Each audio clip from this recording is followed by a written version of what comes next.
Good afternoon, and thank you again for joining us for today's webinar on community land trusts in PA from vision to implementation. Today we have Peter Brewton, Nora Lichtash, Ed Nusser, and Colleen Ritter. Peter Brewton is a member of Oakland Planning and Development Corporation's Board of Directors, where he has actively participated in launching the Oakland Community Land Trust. By day, he works for BNY Mellon's Real Estate Investments team. Before joining BNY Mellon, he worked for East Liberty Development, Inc., coordinating the conversion of vacant properties into market rate and affordable infill housing.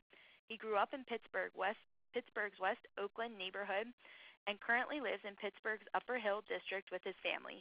Peter has a bachelor's degree from the University of Virginia and a master's degree from Carnegie Mellon University's Hine College of Public Policy and Management. Nora Lichtash has been involved with the Women's Community Revitalization Project, WCRP, a community-based development organization since its founding in 1986 and has served as its director since 1990. She has managed the organization's growth from an annual operating budget of $75,000 to its current annual operating budget of $1.5 million. Before working with WCRP, Nora worked at Lutheran Settlement House Women's Program and was responsible for fundraising and resource development as a grant writer and planner with the Philadelphia Council of Neighborhood Organizations and as a grant officer with the William Penn Foundation.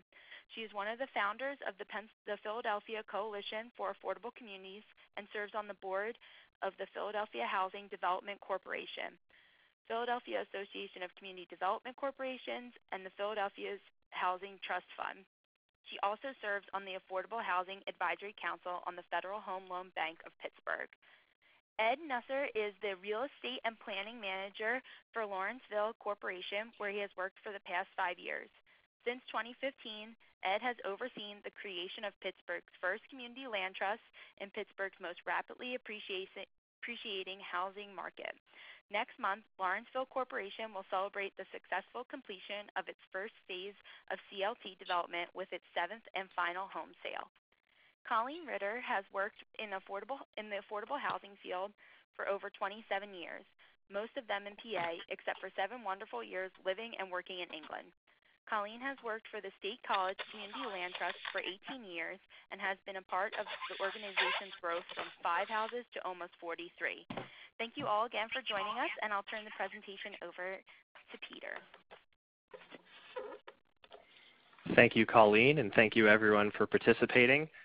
We've got a lot of material to go through today, so we hope to leave some good time for Q&A at the end. And I want to thank my fellow panelists for taking the time to prepare these presentations, for the good work they do, and for sharing their knowledge with everyone today. I'm going to give a brief overview of community land trusts, the concept, starting with the challenge, outlining the typical response that agencies and organizations have made to the challenge, and then summarize key elements of CLTs, the ground lease, the permanent affordability measures, the resale formula, and finally sum up the overview by comparing it to the typical response that I think a lot of us are familiar with. It's good to see a lot of familiar names as well as a lot of new names on the attendee list. As many of us know, homeownership is often unaffordable for many working families. Housing markets are changing rapidly, especially in urban areas, and affordability gaps, whether that's between the market price and what a low or moderate income family can support, or whether that's the difference in total development cost, the actual cost to build these houses, and what a low and moderate income family can afford, is growing. The book Evicted really highlighted for me how destabilizing evictions and other forms of displacement are for families when they have to leave the communities that they call home, when they have to uproot themselves from their social networks that provide so much stability for them. And this challenge, I think, is pretty familiar to a lot of us who do this work. And the typical response is in terms of creating affordable homeownership opportunities has been direct assistance to the home buyer to bridge the affordability gap or the value gap that I mentioned before. And those often take the form of grants or forgivable or deferred loans. Many financial institutions and public agencies provide grants to first-time home buyers to help defray closing costs or help close the gap and reduce their first mortgage amount. And many agencies especially structure those as either a 0% interest loan or some other form of deferred interest or even forgivable loan that, depending on the terms of the particular program, are either forgiven over time or paid back in full to the extent that future sale proceeds are available to pay that down upon the sale. One implication of these policies that have typically existed is that there really isn't a long-term protection that are put in place to preserve the affordability of the unit and therefore the affordability or the mixed income nature of the community. If a LMI homeowner chooses to sell their house and leave, while the subsidy may be returned to the agency, that house then converts to a normal market rate house, which can be challenging, especially in rapidly appreciating neighborhoods. CLTs seek to preserve the affordability of those units over time, but protect and leverage the subsidies that are invested in the community to create and preserve these community assets and preserve mixed income or diverse nature of these communities.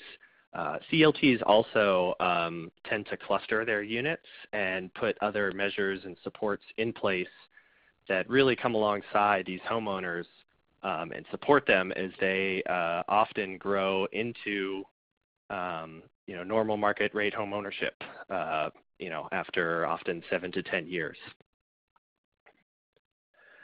So how do CLTs operationalize this concept of permanent affordability that we've been talking about? They do it by a ground lease. For those of you who maybe work in multifamily housing, especially with public agencies, ground leases aren't a strange new thing. They're pretty typical. You see them a lot, especially in transactions involving housing authorities. The CLT separates the ownership of the land from the improvements. The local community, the CLT, retains ownership of the land. The improvements are owned by the individual homeowners, and the CLT leases the land to the owner of the improvements. And it's that ground lease that really operationalizes the concept and the key terms of the CLT. By signing that ground lease, CLT homeowners agree to pay back to share with future homeowners the affordability that has been initially created for them. And they do that by agreeing to a resale formula that will be used to determine a price at which they can sell their homes. It sets a cap on that resale price so that the home remains affordable even if they move out.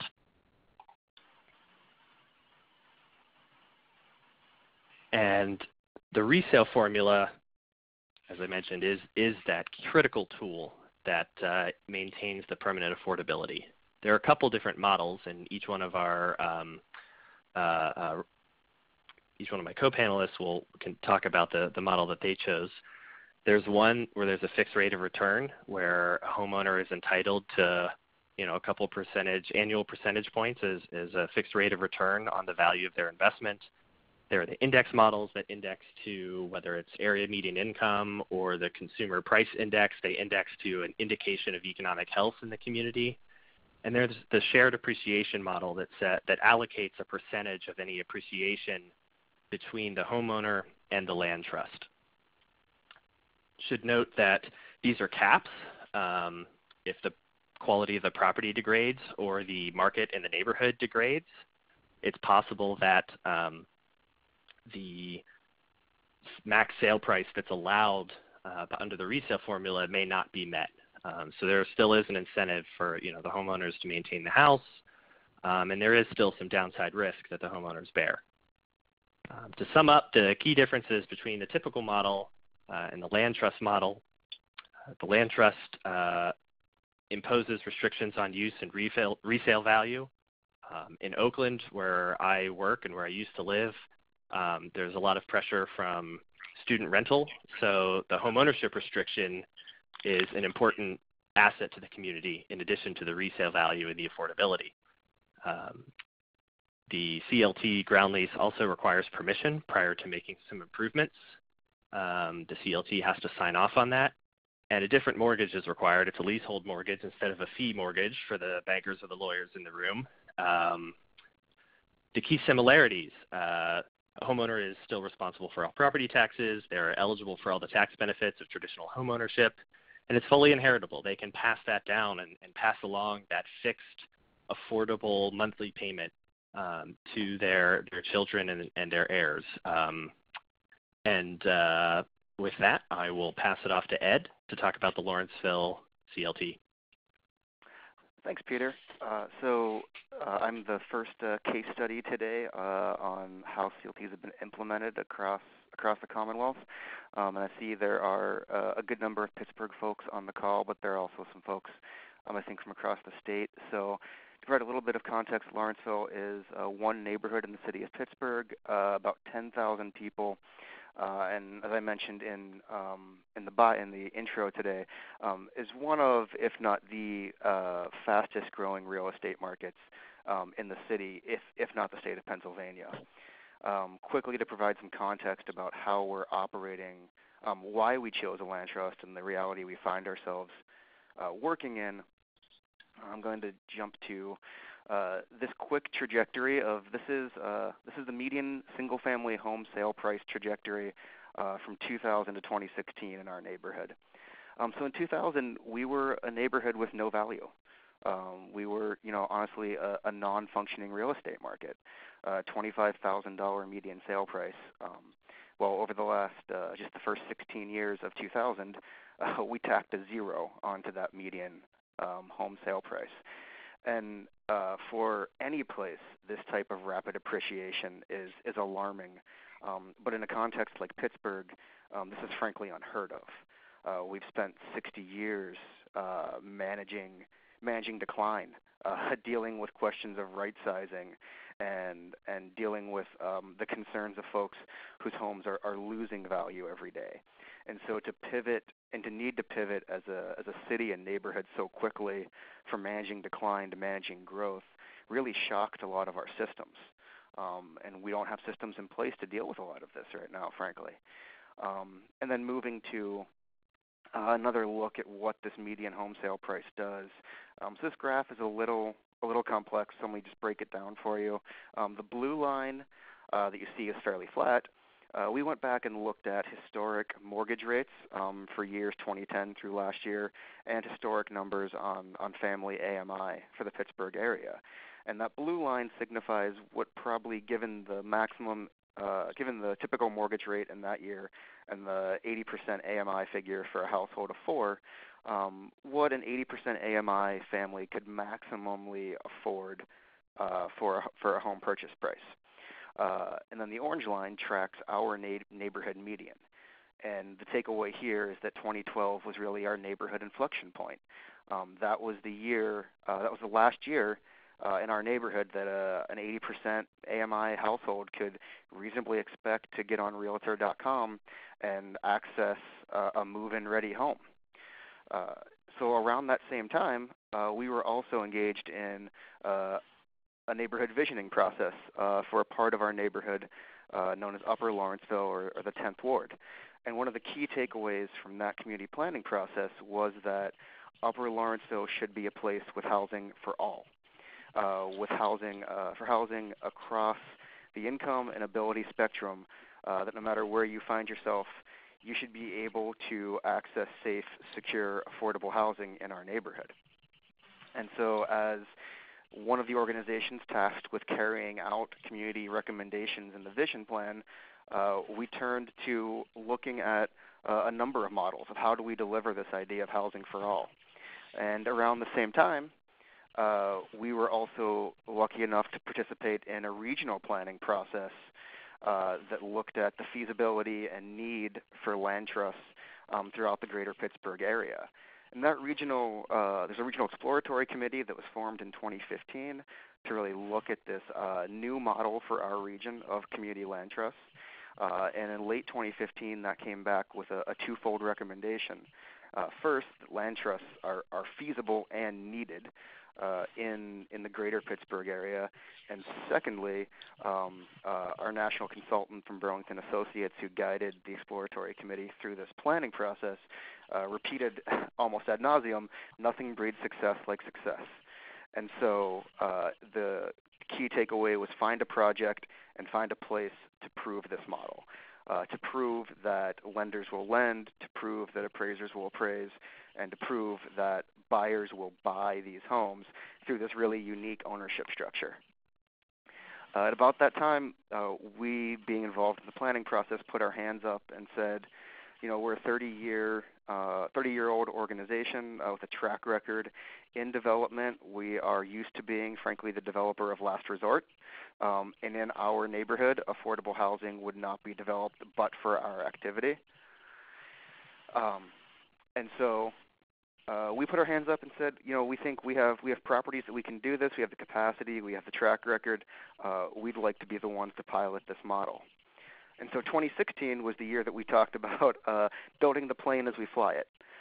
So we began building the organizational underpinnings for our land trust. Our sister organization, Lawrenceville United, and ourselves combined to create the Lawrenceville Land Trust Advisory Board that was made up of homeowners and renters, business owners, board members of both of our organizations to work through over 10 months with staff from Burlington Associates, a national land trust consulting firm, these big concepts in the ground lease. What's a fair resale formula? What are priority populations to serve? How do we determine how do we create an application form and process for vetting these applications? So that was 2016 on the organizational side, but at the same time, we were also going through our phase 1 development planning. So at the end of the first quarter of 16, we had site control over all of our properties. Through the summer of 16, worked on design development and had our entitlements and zoning process through by the conclusion of 16 that allowed us to tee up final financing closing and a ground break on our phase 1 of almost exactly 1 year ago. We broke ground on June 26th of last year. Our first unit came online January 31st of this year. 10 days later, we had a closing. We had our first CLT homeowner in Western Pennsylvania was in her home on February 9th of 2018. And so far, we have closed on 4 more homes. We have 2 more under agreement set to close in the next couple of weeks that will allow us to put a bow on phase 1 and move on into phase 2 and beyond. I just wanted to do a quick note on how our application process works because, as you can imagine, for folks on the call from Pittsburgh, affordable homes in Lawrenceville, quite the demand for them, and we had to early on determine how we were going to work our way through. We were going to have more than 7 households that wanted to buy these 7 homes.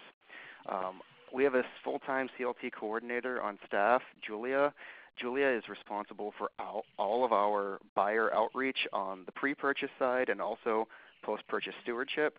She meets with all applicants one-on-one, guides them through the application process and the income verification process with our partners at the URA. And then our advisory board meets and goes through the applications based on the priority populations they established last year. Quick summary, again, I said we had 7 homes in phase 1. That speaks to the demand and the need for affordable housing in our region. We had 383 inquiries for 7 homes. Folks from 70 different zip codes submitted interested buyer forms. Sorry, I skipped ahead there. Broad ranges of income, race, age, other demographics. Majority of inquiries were coming from first-time home buyers, from millennials, millennial households.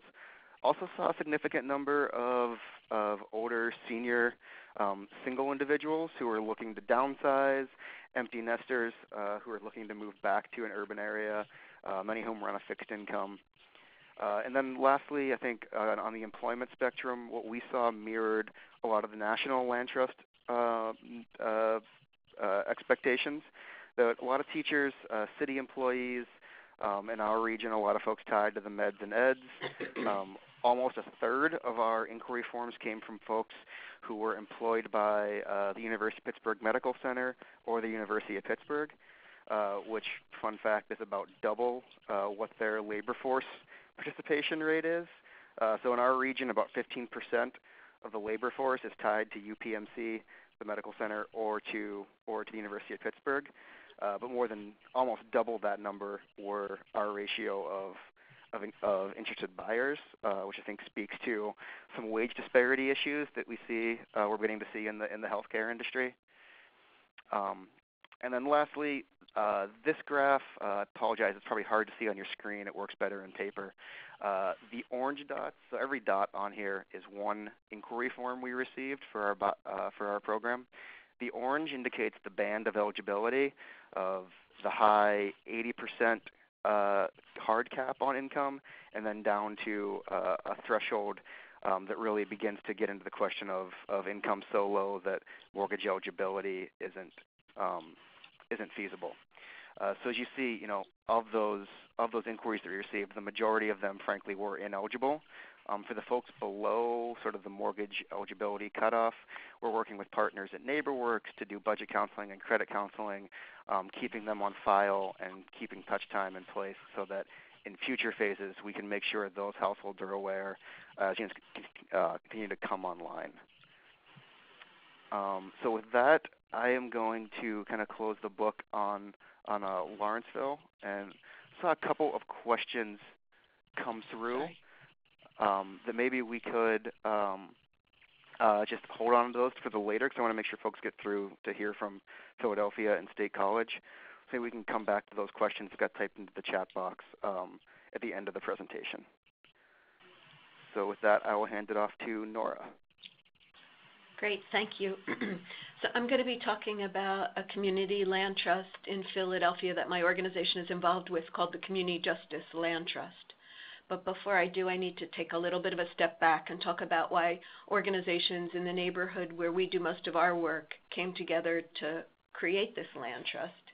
So just starting with my organization, we've been around for about 32 years, and we have a two-part mission. The first part of that mission is that we build buildings, and that's mostly been affordable housing. And the second part of our mission is that we build leadership, and that's of all of us that are doing this work.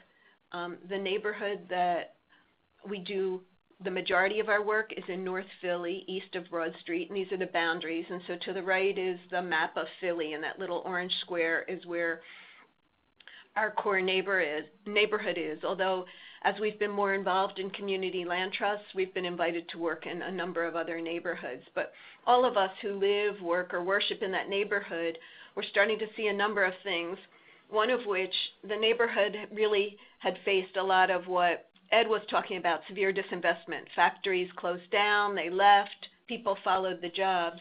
And all of us knew there was a lot of vacancy, but it wasn't, and again, this slide is from 2008, 2009. It wasn't until we had the resources to map that vacancy. Everything that's gray is a vacant lot, and everything that's black is a vacant building. So 1 out of 4 addresses in our neighborhood was either vacancy or blight. At the same time as we were seeing a lot of vacancy, we were also seeing market pressures. So there is the red lines again, which are the boundaries of our main neighborhood. And the first slide on the left shows median sale prices between 2001 and 2002. Everything that's navy blue sold for $40,000 or less. The slide on the right is only 6 years later, and it shows between 2007 and 2008, there's almost no navy blue on there.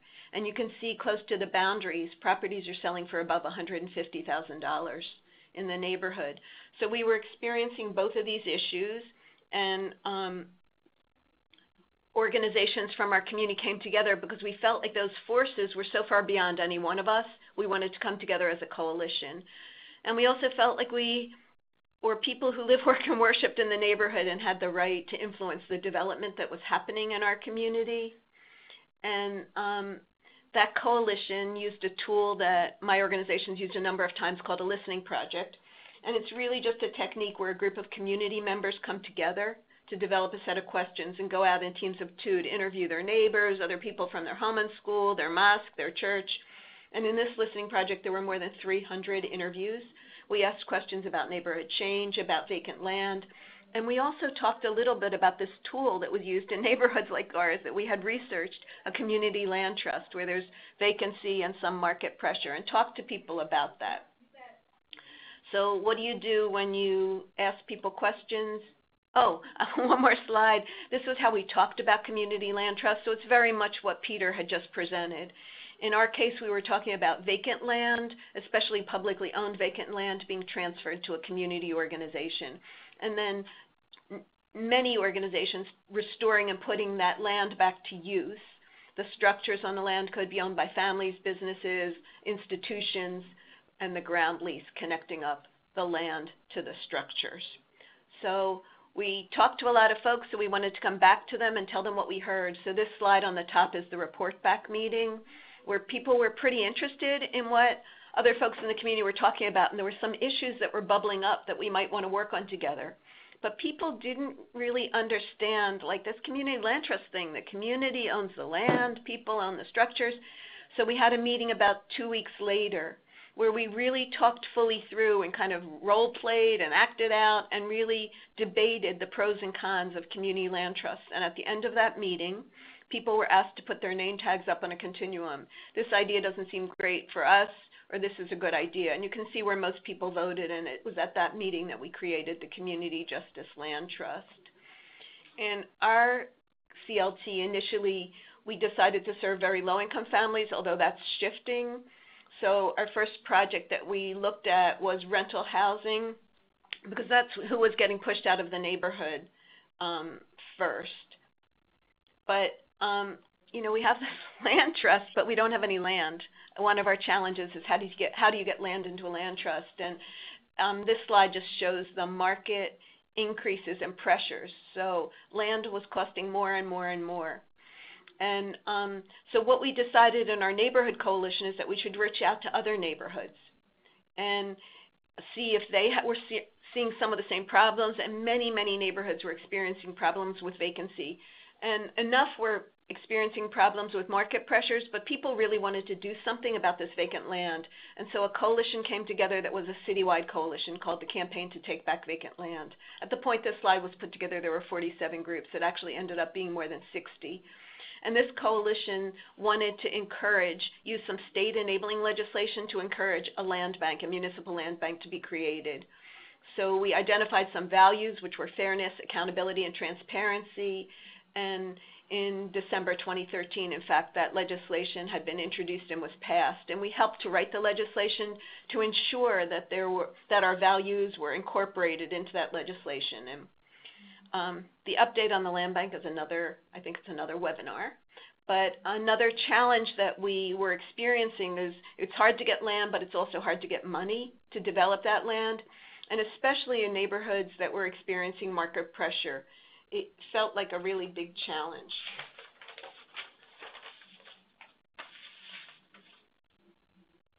I'm sorry, I'm just looking at my notes now.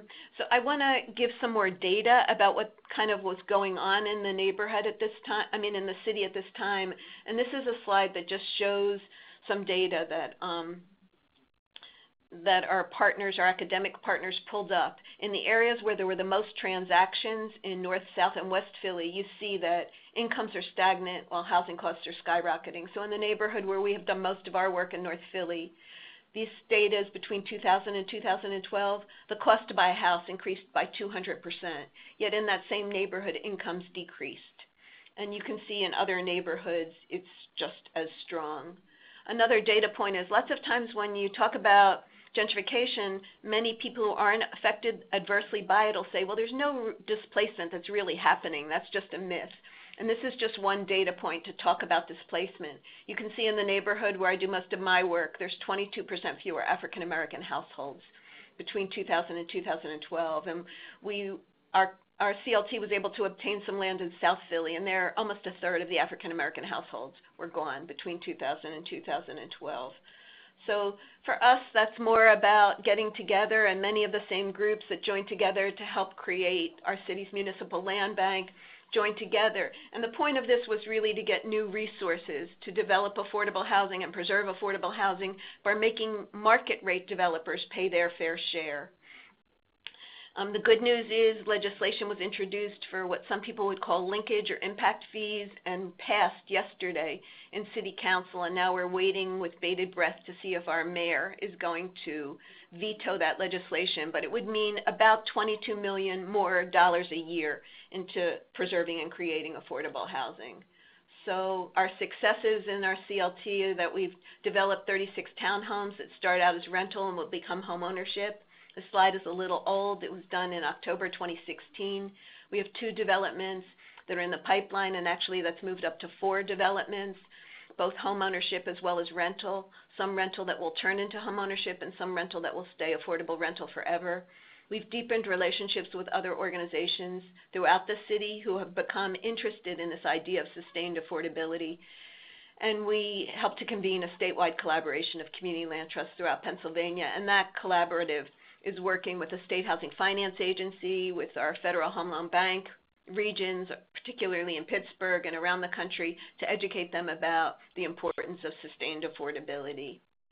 And again, we're organizing, so we build our power to influence decision makers and really talk to them about the benefits of affordable housing, more of it, and keeping it affordable. Oops, the end. And now it's my job to turn it over to Colleen Ritter. Are you there, Colleen? I'm here, yep. Cool. Okay, thanks everybody. My name's Colleen Ritter. I work for the State College Community Land Trust, so State College being in Centre County, right in the middle of the state.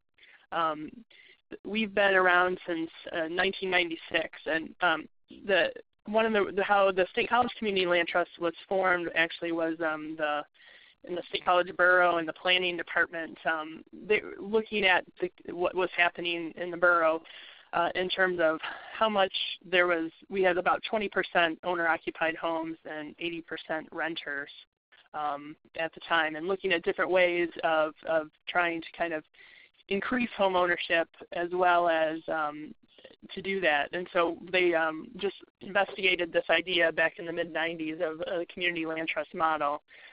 Had some folks come out and kind of talk, and so an advisory board was put together that formed the first board of directors, where we did a lot of the background work of setting bylaws and that kind of stuff to start the CLT at that time. The average price of homes at that time was about $168,000, and then the median income was about $38,500. So you can go ahead to the next slide. Next slide, thanks. We really the borough was really looking at like what was happening. So actually what we did was, one of the unique things, I guess, or one of the different ways that community land trusts start was ours was actually started by a municipality. And so by putting together all the folks to start with the first board of directors, and finding, and then also we had finding staff, funding, and setting up the board of directors at that time. So that was like the first couple of years, and then we purchased the first house.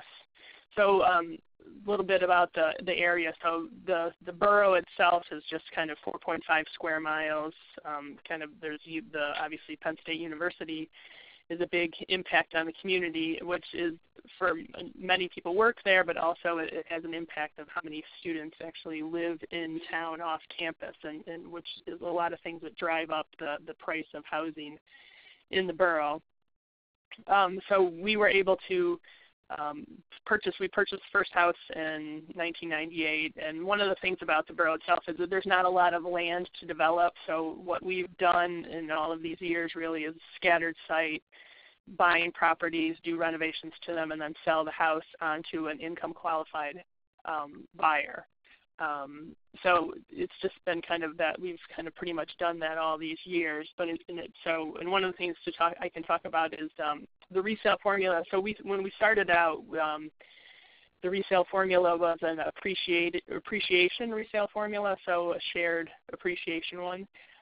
But then over time, as we kind of started to look at that and saw that what was happening in terms of the price of housing was really just, it kept going up at a much higher rate than the income, that we decided that we were actually getting, it was going to be too much. It was going to it was going to come out of affordability pretty quickly, meaning that somebody at 80% of the area median income would not be able to buy something in the future, which is one of the things that the lease dictated for the next buyer. So what we did, we made a decision at that point with using the bylaws and making sure that everybody was in agreement that we did just a 2% increase per year would be the maximum that somebody could sell the house for. So we kind of feel that's going to be in the long term one that will be a better tool for us, or work better. So that's kind of some of the things that a land trust has to kind of take into account and hope, you're trying to kind of measure what it is now and kind of look to the future and hope that you get that right. Obviously, you can amend it. Okay, you could. So this chart here just gives you a little bit of idea of like the things that have happened over the years. I mean, one of the things, so I think we're almost at like 43 homes now, but we've had quite a bit of number of resales that you can see on that last column there. So I think that was another thing that kind of happened. I mean, so we went through the first 10 or so years, and then until you got the first resale. And so in our lease states that you have to sell it to somebody else that's income qualified, or that you could sell it back to the State College Community Land Trust. So one of the things that we realized early on is that it would be much better just to sell directly to another, from buyer to another, or from seller to another buyer, rather than us buying it and then reselling it again, just because of the additional costs that you would have to take into account. But we do have that opportunity to do that if it makes sense at the time that we can go ahead and buy it back. So I think we've had quite a number of resales, which is great because in the sense that it gives the opportunity for even more households to be able to purchase houses. And so that initial, in our case, has mostly been federal money that has gone into the program, has stayed with the house itself, and so kept the house affordable, over time through 1, 2, 3 different households at this point. Go to the next one. So the resale, so these are some of the things that we've had to kind of think about. So since we've been around since 1996, is looking at the resale formula itself, reviewing it, testing it, trying to see, and then change it if necessary. Another issue that we talk a lot about is the stewardship of the homes and the land over time as well, just because of trying to encourage, you want people to take care of their home, not over improve it, but just so that to the next buyer it'll be a good, it'll continue to be a good house for them. And so in our case, it's a little bit more challenging, I think, with existing houses and doing renovations to them. So I think we've kind of paid a lot of attention to how much we do in terms of renovations, and we've been spending at least the last few years trying to look at also energy efficiency stuff. What's the long term, what's the long term benefit for homeowners then if you have a more affordable house to run as well as to pay for it through your mortgage. Outreach obviously is something else that we have to spend time talking about, because so when somebody does want to sell their house, that we have a buyer ready to buy, if you will. So that's a little bit of a balancing act. So if you don't have if it's not a very big portfolio and you only have, a couple, 2 or 3 resales a year, keeping people interested in the program and ready to buy when a house is ready to sell. And then obviously kind of funding for both operating and capital to be able to continue to kind of do what we've been doing. So next slide. So the one thing that's recently, actually, we we were able to purchase a piece of undeveloped land where we wanted to maximize the number of units that we put on it. So we're right at completion of these 2 units, but they're highly energy efficient units. Both have solar panels on them, and what we're anticipating is that the electricity costs, which is for both homes, will be the maximum it would be per month would be $15 a month. And again, that was just trying to look at what, besides paying your mortgage costs, how much you need to spend on utilities and that kind of thinking about that in terms of sustainability and long-term affordability for everybody. So those are both sale pending now, and they will be sold in July, and they turned out fantastic. So, and I think the other thing that we're doing, just because of State College is a small area, we do have there are other affordable homeownership programs as well. So we try to work together to try to bring value to everybody. So no matter where somebody wants to buy an affordable home, that that we're working together and learning from each other and trying to share operations and do things as efficiently as possible. Okay, is there one more? Yep. No, sorry. So that's it for me from State College. Back to Peter, I think. Yeah, thanks everyone. We had 4 community development folks all come in on or under time, which is, I think, a great achievement, and we have some good time for Q&A. I know we've got 4 questions that have been typed. Colleen Downey, do you want to just talk through the logistics on how people can ask questions by either typing or other means? Sure. So if you'd like to ask a question over the phone, you can unmute your line by pressing *7. And then also, if you would like, you could type your question into the chat box, and all the panelists can see it there. So I think we'll start running through some of the questions that have been written, and I'll open it up if anyone wants to jump over the phone.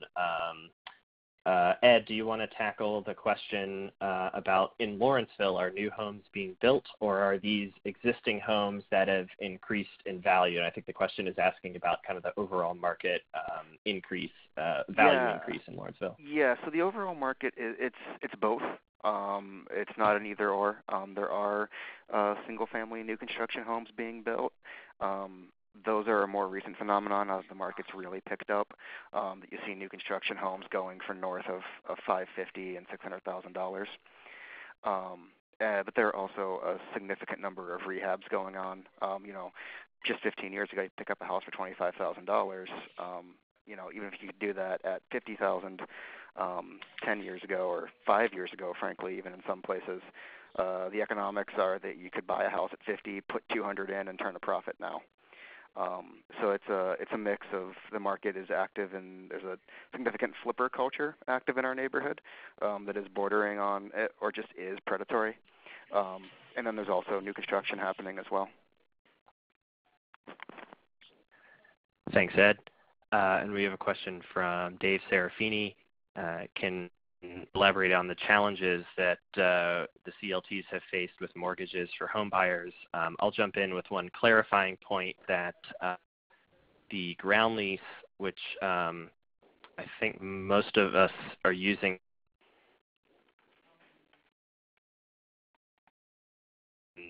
and there are specific clauses and protections for mortgage lenders. One of those in particular is that in the case of a foreclosure, the resale formula is eliminated so that banks can underwrite the full market value of the home, which really drives down the loan to value from the banking perspective. So just wanted to make that clarification point. And then would anyone want to just chime in terms of any challenges your home buyers have faced in getting a mortgage? Yeah, I think so. In Pittsburgh, our challenge has been this is a new model. We're the first ones to do it, and so it was the first time appraisers were seeing it. It was the first time lenders were seeing it. And I think to answer Dave's question, and I'll be interested to hear on the State College side since they've been doing this for so much longer as well. It was with some lenders. Lenders are fine. They understand it. They get the Fannie Mae guidance, and there's actually a ton of guidance that Fannie Mae has published specifically for underwriting and appraising CLT homes. And so some lenders have got that intuitively, and our challenge has been on the appraiser side to make appraisers aware of what these homes ought to be appraising at, because in Lawrenceville, the difference between appraised value and our CLT price is frankly astronomical. We're selling our 3-bedroom homes for $140,000. The houses next door are selling for $550,000 and $625,000. So getting the appraisers to understand the Fannie Mae guidance that you are to appraise these properties absent any restrictions in the any resale restrictions is how the appraisal should be arrived at. So making appraisers comfortable with that has been a challenge. And then on the inverse, some lenders have had underwriting challenges where their underwriters have said, we don't accept this appraisal because it's not taking into account the leasehold restrictions, but the appraisal isn't supposed to take into account those leasehold restrictions. So there's been education that needs to happen on both the underwriting side with lenders and with some appraisers. And so that's really been our biggest challenge here. But I'm interested to hear from Colleen on State College what they've experienced. Okay, yeah. So for the most part, we haven't done that because the volume isn't a great amount. Maybe 5, 6 a year, something like that. So in general, what's happened is most of the lenders have done a portfolio loan that they've been doing. So meaning that they just hold it themselves and they go ahead and offer the 30-year fixed-rate mortgage, and that's it's shifted over time. About lenders have started out doing it, and then they've not been interested in doing it, and kind of then moved on. So it is an education piece about making sure to talk to different lenders about it. I think the challenge that we also have sometimes is that if we do go off and talk to a new lender, but just again, because the volume is kind of small, I think a lot of times they're not that interested in kind of talking about one loan or something, or trying to kind of make sure that they can work through it. But the good thing about the Pennsylvania CLT collaborative is that we've been working together, and so I think across the Commonwealth, I think we have some lenders that could maybe do something in State College, but maybe they could also do something in Pittsburgh. I think that's been a kind of a benefit for us as well. And I guess the final point is, and PHFA has been able to. They have Jersey Shore State Bank has done some loans for us, but it's a PHFA mortgage that they do. So, I mean, that's also been a good use for us as well. So. Yeah, this is Nora, and I just want to say we're new to this. Our organization has developed more than 300 rental homes, but we have done very few home ownership, and not for a long time. So it was really important to be part of the CLT collaborative, and if there's any other CLTs out there, we want you to join, because we met together with Brian Hudson at PHFA to understand how he could help us use the PHFA's mortgage program, where a number of banks are signed up to underwrite it, and then PHFA, it's my understanding, holds it. And he was very interested in that, but because we're just starting our first 5 homeownership units, we have heard that there are problems from our housing counseling agency, Clarify, in using the PHFA mortgage program, so we want to understand more about that. And, in our city, if you earn 80% of AMI, the banks are just not lending to people who earn $57,000 for a family of 4. It's just very hard. And so this is a big concern. How can we make sure that there are banks that are willing to lend to our people and understand that we're a really secure investment, because they are CLTs, and the stewardship component ensures that we can work through any problems that happen, or work through most problems that happen. Thanks, everyone. We're going to jump to Joseph Wingenfeld's question. If real estate prices on the land increase significantly, who is responsible for covering it, and is there any need to get approval from taxing bodies to reduce real estate taxes? I can take a first pass at that, and I think now's a good opportunity to mention what I forgot, which is that although I do work for BNY Mellon, I'm not representing the bank. I'm really speaking from my experience as a board director and previous work experience. So that being said, the homeowners are responsible for all property taxes, inclusive of the value of the land and the value of the improvements. And those of us familiar with low-income housing tax credit deals, those properties are often able to get a reduction in the overall tax assessment by arguing that the 30-year restrictive covenant on the rents lowers the value of the property. And land trusts seek to make the same argument, which is that the 99-year ground lease that has a resale restriction should lower the value of the overall asset, the land, the building, and at least in Allegheny County, there's, in my opinion, there's really no meaningful, or at least in the city of Pittsburgh, there's no meaningful difference between the land value and the improvement value. It's really just whatever that total value is, and that's what everyone focuses on. So there are efforts for land trusts to make sure that that overall total value reflects the sale price restriction. And I know Ed has been involved in some conversations with the taxing bodies, so I could turn it over to him, as well as Nora and Colleen to speak from the other municipality and county perspectives. Yeah, I mean, Pete, you hit the nail on the head. I mean, for those of us who are on this call from Allegheny County, land value as an assessed value in Allegheny County has no rhyme or reason. There aren't significantly different land appraisals in Lawrenceville, being a hot market, versus other depressed markets in the city. But we've also, and I'm not an attorney, but I've been informed by our counsel at Regional Housing Legal Services that there is state legislation that guides how affordable deed-restricted housing ought to be assessed. And so we're working through that legislation with the three taxing bodies, or really just the county assessment office right now, to make sure that that process is in place for all of our units. But I'd be interested to hear from the folks who've been doing this longer, Colleen, what the approach has been up in State College. We haven't been. I guess I don't know if the answer is that in Center County there hasn't been a reassessment. I think that's something that hasn't happened in a really long time, from my understanding of that. So it hasn't been an issue. I mean, I think what happens is the whoever owns the house is responsible to pay on the land and the improvements as well. So.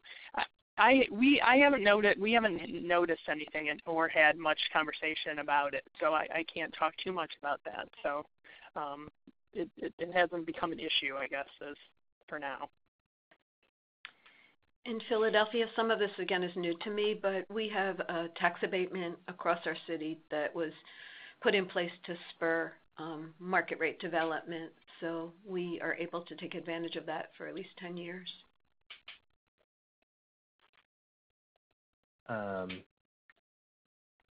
know we have a couple more questions via text, but just did want to open up the phone real quick. We can pause, I guess, dial *7. Maybe we'll take one or two questions if anyone wants to ask them by the phone.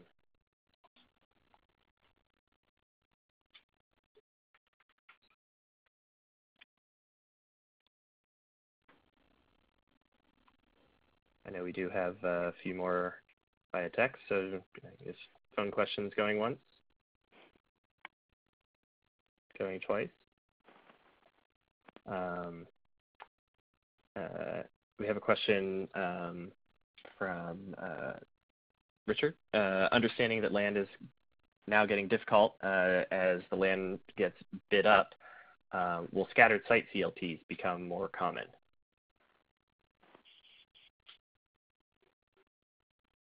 I would just say in Oakland, we're starting with scattered site because of that exact reason. There's just a scarcity of larger development sites.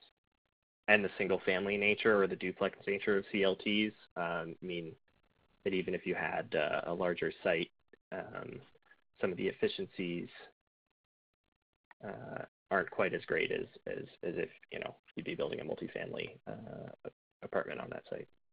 Nora, what's been your experience in Philadelphia, given sort of the move from your organization from sort of doing larger multifamily tax credit, and now as you kind of look at other neighborhoods and are talking to other parts of the city, could you talk a little bit about what if this question is that one of the reasons for it in terms of developable land and how you're approaching things?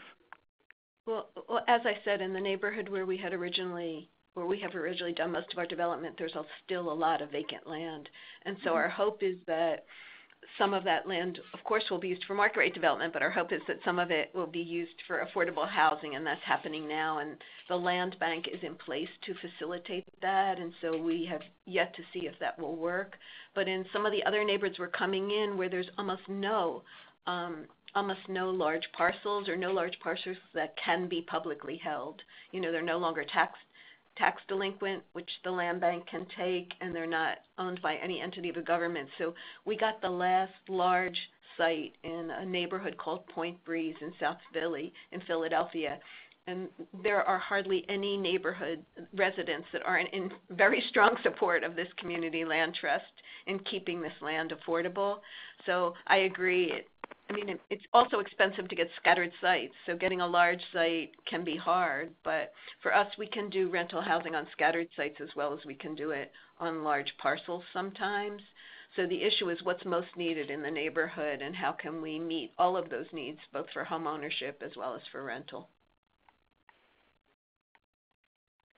Thanks. I know we only have a few more minutes. I see a question from Ian Meisner asking if conservatorship has been used. Yes, OPDC, the organization that I'm a board director for, actually just started construction on a property for which we were named conservator. If you want more information, we'll make sure our contact information gets out. Feel free to contact me on that one. I think that'd be a good question to maybe have a little more offline. And then Dave had a question, Dave Serafini, about at what point do you make the decision to buy a property back? And I think, Colleen, you discussed a little bit of that, so maybe you can tackle this first. Oh, sure. I guess we bought, I think what happened was we bought them back, so if it was something that was happening in terms of, we haven't had anyone foreclose over I think we're up to like 65 households served total. So we haven't had that. I think it would have been a situation where somebody was having, I think it was a kind of a family breakdown, and they weren't able to kind of afford it. We didn't have I think in that particular time, the house wasn't probably in a ready to sell on to somebody else kind of situation. So we went ahead and bought the house back. We're able to kind of go in and kind of complete some renovations that the previous owner had started. And so then we went ahead and did it. It's just that, again, obviously, as you guys all know, the transfer tax kind of going back and forth. We buy it back and then selling it back out is hard. So like I said, we try to avoid it, but can do it. And at the time, we had the money to do it as well. Obviously, if you don't have the funding to do that, it's going to be a different discussion that happens at the time. So, so that was something. And I think it goes back a little bit to stewardship of the houses as well as kind of making sure that that homeowners know what is kind of available out there for doing renovations, and if there's loans available, efficient. I think PHFA has a energy efficiency rehab loan. It's stuff that making sure that people know about that kind of stuff so they can maintain the homes in good shape over the time that they own it. So. Well, I think we've unfortunately hit our limit of time. I want to thank Ed, Colleen, and Nora for the great work they're doing and for taking the time to share that work with us all. And I guess I'll turn it over to Colleen Downey if you want to close it out. Great. Thank you all. Thank you, Peter, Ed, Colleen, and Nora as well from the Housing Alliance. And we appreciate everybody joining the webinar today. And as I mentioned in the beginning, we'll be sending out a recording as well as the slides early next week of the webinar. So thank you all, and have a great day. Bye. Bye.